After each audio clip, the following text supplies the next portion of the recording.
মিশকাত শরীফ থেকে একটি হাদিস এসেছে যে একজন মহিলা আম্মাজান হযরত আয়েশা রাদিয়াল্লাহু তাআলা আনহাকে কিছু খাবার দিয়েছিলেন। মহিলাটি যখন খাবার দিতে আসলেন তখন তিনি দেখতে পেলেন যে আম্মাজান হযরত আয়েশা রাদিয়াল্লাহু তাআলা আনহা নামাজ পড়ছিলেন, আর এ দৃশ্য দেখে তিনি খাবারগুলোকে সেখানেই রেখে দিয়েছিলেন। খাবারগুলো রেখে মহিলাটি চলে যাওয়ার পর সেখানে একটি বিড়াল উপস্থিত হয় এবং সেখান থেকে কিছু সংখ্যক খাবার সে খেয়ে ফেলে। তখন হযরত আয়েশা রাদিয়াল্লাহু তাআলা আনহা সেই স্থান থেকেই খাবার খেয়েছিলেন, যে স্থান থেকে কিছুক্ষণ আগে বিড়ালটি খাবার খেয়েছিল। তারপর তিনি বললেন, রাসূল সাল্লাল্লাহু আলাইহি সাল্লাম জানিয়েছেন বিড়াল নাজায়েজ বা অপবিত্র কোনো প্রাণী নয়।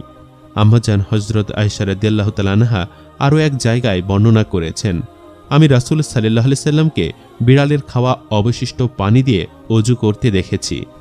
রাসূল সাল্লাল্লাহু আলাইহি সাল্লাম আরও একটি জায়গায় ইরশাদ করেছেন, একটি বিড়ালের মুখ সবথেকে বেশি পরিষ্কার হয়ে থাকে। আপনারা সবসময় দেখে থাকবেন যে একটি বিড়াল সবসময় নিজেকে পরিষ্কার পরিচ্ছন্ন রাখে। সাধারণত বিড়ালের গায়ে খুব বেশি ময়লা আবর্জনা দেখতে পাওয়া যায় না।